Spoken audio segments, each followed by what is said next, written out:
Card. AP deputy CM Pawan Kalyan state promotion విషయంలో light గా ఉంటున్నారా?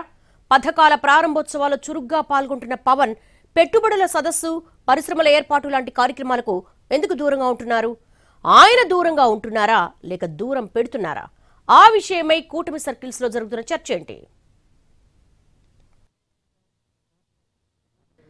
ఆంధ్రప్రదేశ్లో కూటమి ప్రభుత్వం ఏర్పాటై 16 నెలలవుతోంది. ఓవైపు పథకాల అమలు, పెట్టుబడుల ఆకర్షణలో బిజీగా ఉంటూనే మరోవైపు 3 పార్టీల మధ్య ఎన్నికల నాటి మూడ్ని కొనసాగించడానికి ప్రయత్నిస్తున్నారు అగ్రనాయకులు. కొన్ని నియోజకవర్గాల్లో టీడీపీ, జనసేన కింది స్థాయి నాయకుల మధ్య ఇబ్బందికర పరిస్థితులు ఉన్నప్పటికీ పార్టీల పెద్దలు ఎప్పటికప్పుడు స్పందిస్తూ సెట్ చేస్తున్నారు. అంతవరకు బాగానే ఉన్నా పెట్టుబడుల కోసం ప్రమోషన్, పరిశ్రమల ఏర్పాటు విషయంలో సీఎం చంద్రబాబు, మంత్రి లోకేష్ ఉన్నంత యాక్టివ్గా ఉప ముఖ్యమంత్రి పవన్ కళ్యాణ్ ఎందుకు ఉండడం లేదన్న చర్చ జరుగుతోందట కూటమి వర్గాల్లో. చంద్రబాబు ముఖ్యమంత్రి కాబట్టి, లోకేష్ ఐటీ శాఖ మంత్రి కాబట్టి ఇతర దేశాల్లో తిరిగి పెట్టుబడులన్నీ ఆకర్షిస్తున్నారని, తనకు సంబంధం లేని శాఖల విషయంలో పవన్ ఎలా జోక్యం చేసుకుంటారన్న ప్రశ్నలొస్తున్నా వాటికి జనసేనలోనే కొంతమంది నాయకులు కన్విన్స్ అవడం లేదట.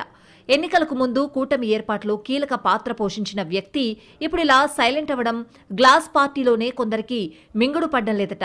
పరిశ్రమల ఏర్పాటు, పెట్టుబడుల విషయంలో పవన్ కళ్యాణ్కు నేరుగా సంబంధం లేనప్పటికీ ప్రభుత్వంలో ఆయనకు ఉన్న ప్రాధాన్యం, పోషిస్తున్న కీలక పాత్ర దృష్ట్యా కనీసం వాటికి సంబంధించిన ముఖ్యమైన కార్యక్రమాల్లో సైతం ఎందుకు పాల్గొనడం లేదన్నది ప్రధానంగా వస్తున్న డౌట్ అట. మొన్నటికి మొన్న వైజాగ్ వేదికగా 2 రోజుల పాటు జరిగిన సిఐఐ సదస్సులో పవన్ కళ్యాణ్ కనిపించకపోవడంపై రాజకీయంగా పెద్ద చర్చే నడుస్తోంది. అలాగే ఢిల్లీలో జరిగిన గూగుల్ డేటా సెంటర్ ప్రోగ్రాంలో కూడా పవన్ పాల్గొనలేదు.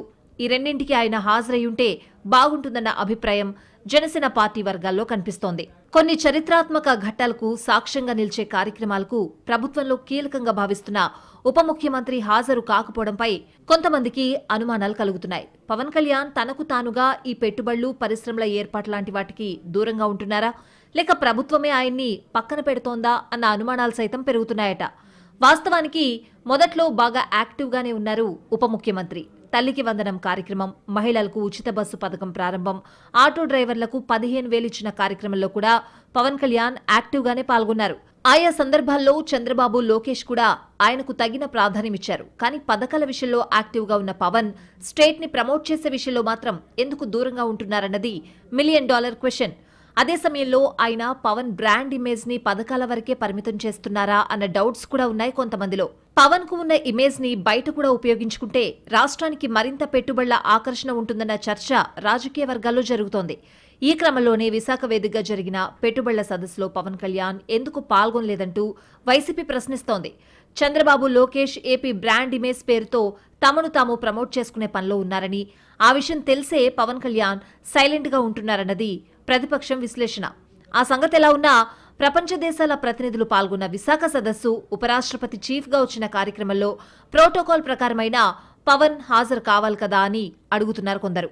కేవలం ప్రధాని వచ్చే సభలకు మాత్రమే హాజరవుతున్న డిప్యూటీ సీఎం అన్ని లక్షల కోట్ల ఒప్పందాలు జరిగే ఈవెంట్కు ఎందుకు దూరంగా ఉన్నారన్న ప్రశ్నకు జనసేన నుండి కానీ, మొత్తం కూటమి వైపు నుంచి గానీ స్పష్టమైన సమాధానం రావడం లేదు. జనసేన కార్యకర్తలతో పాటు సోషల్ మీడియా వేదికగా జరుగుతున్న ఈ చర్చకు జనసేనాని నుండి ఎలాంటి సమాధానం వస్తుందో చూడాలి.